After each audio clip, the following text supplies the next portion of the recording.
você trouxe a sua Bíblia, abra ela no Evangelho de Marcos, no capítulo 8. A gente vai meditar aqui rapidamente a respeito da passagem que Jesus cura um cego, né? Então existem alguns detalhes nessa passagem aqui que é contada, não é, no Evangelho de Marcos, pelo Marcos, não é? E vamos aqui ver o que nós podemos aprender com ela. Então aí está contando, eles foram para Betsaida, claro, Jesus e os seus discípulos, e algumas pessoas trouxeram um cego a Jesus, suplicando-lhe que tocasse nele. Ele tomou o cego pela mão e o levou para fora do povoado, e depois de cuspir nos olhos do homem e impor-lhe as mãos, Jesus perguntou: você está vendo alguma coisa? Ele levantou os olhos e disse: vejo pessoas, elas parecem árvores andando.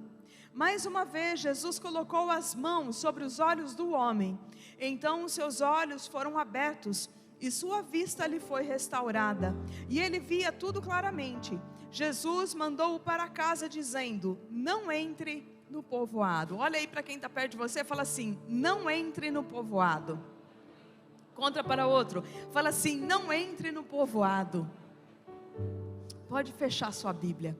Então entenda que Jesus estava ali passando, né, pela cidade de Betsaida, e aí imagina que algumas pessoas vêm e levam esse cego até ele para que ele curasse.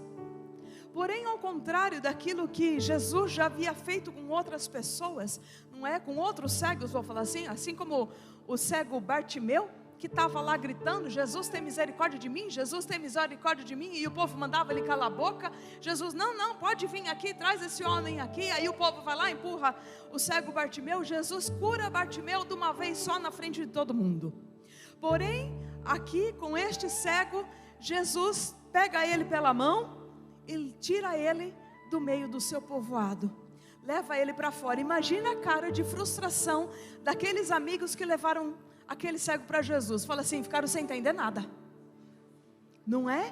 Só que ao retirar do povoado, imagina Jesus cuspindo no chão, fazendo um lodinho e passando na cara, nos olhos do cego. Imagina a cara dos amigos. Dá uma olhadinha aí para os amigos de Jesus, né? Fala assim: credo, mas eu acho que não é bem Jesus que está fazendo um negócio desse não. Porque eu acho que Jesus não ia cuspir no chão e fazer um guspe, né, um barro assim, melecar na cara do outro. Falei assim: eu acho que não é obra de Jesus na vida dele não. Conhece algum amigo que faz isso de vez em quando na tua vida? Que você conta: não estou muito crente que é Deus que está fazendo uma obra na vida dessa pessoa, não?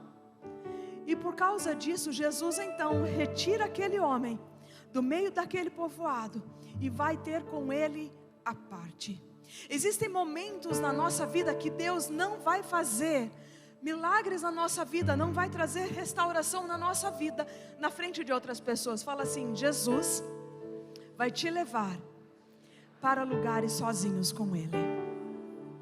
Porque tem coisas que Deus vai fazer na nossa vida simplesmente quando estiver somente nós e Ele, para que não haja interferência externa de ninguém.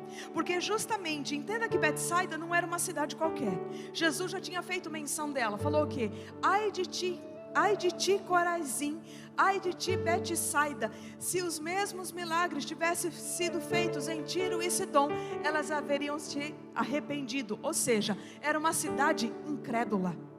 Se aquele povoado tivesse visto Jesus cuspir no chão e untar os olhos daquele cego, eles iam começar de fato a falar: e esse homem não é profeta não, e esse cara aí é mentiroso, esse cara aí está enganando. Como é que ia ficar a fé daquele cego? E o que? Esmiuçar, ia esvair, e ele não ia acreditar. Entenda que Jesus ora por ele, e qual é a primeira reação dele? Eu vejo homens que nem árvores.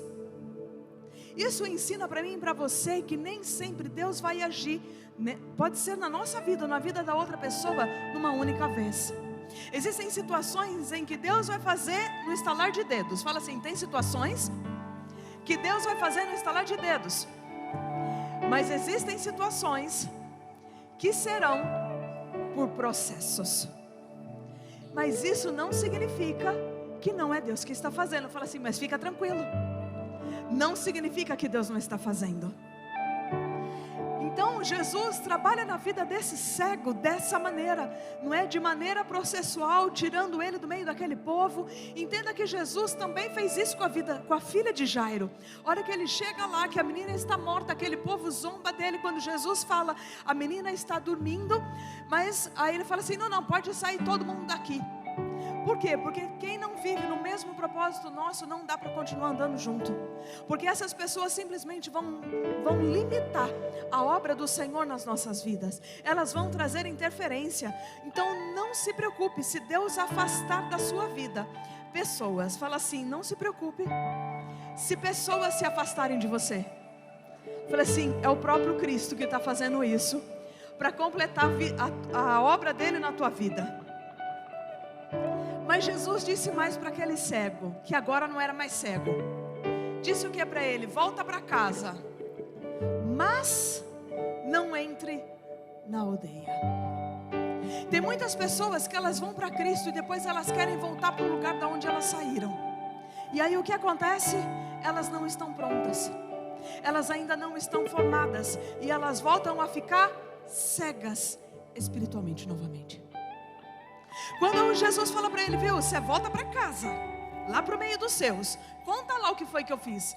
Mas lá na aldeia, lá no meio daquele povo incrédulo, lá no meio daquela roda de escarnecedores, você não volta mais, para que aquilo que foi feito na tua vida, você não venha a perder.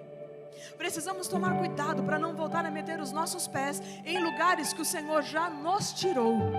Precisamos olhar para frente, caminhar segundo a direção do Senhor, e não ficar falando assim, mas eu tenho os meus amigos lá. Se foi o próprio Cristo que tirou a gente de perto deles, pode deixar que o mesmo Espírito que constrangeu você para caminhar com o Senhor, é o mesmo Espírito que vai constrangê-los também, amém?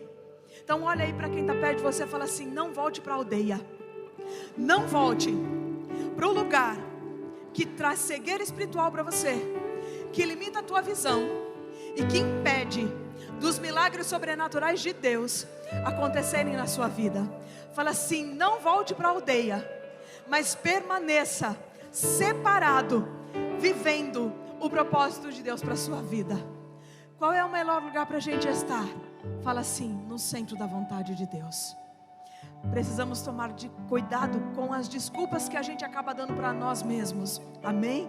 Se Deus nos tirou de determinados lugares, é porque Ele tem propósitos maiores para as nossas vidas, aleluia. Você pode agradecer ao Senhor, colocar a mão no seu coração e falar assim, Senhor, obrigada, porque eu era cego, mas a Tua luz tem brilhado sobre a minha vida. Senhor, eu não quero recuar, eu não quero voltar atrás, mas eu quero estar separado, vivendo para Ti, para que os meus olhos contemplem por completo a obra do Senhor na minha vida. Senhor, não me importa se coisas vão acontecer num estalar de dedos, ou se outras vão acontecer de maneira sobrenatural, mas eu sei que se eu permanecer andando contigo, o melhor do Senhor se estabelecerá sobre a minha vida. E eu creio, Pai, que maior é o Senhor que está comigo, maior é a Tua eleição, o Teu chamado para mim, do que as muitas distrações do mundo. Eis-me aqui, Senhor, nós Te louvamos e Te bendizemos. Você pode aplaudir ao Senhor mais uma vez?